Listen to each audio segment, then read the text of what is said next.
बाप्पा.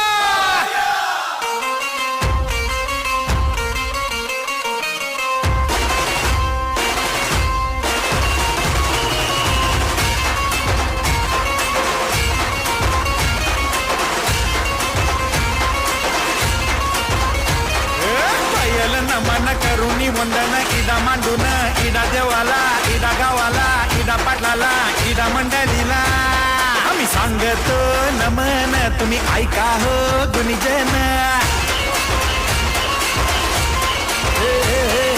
पायल नमन आम्ही करीतो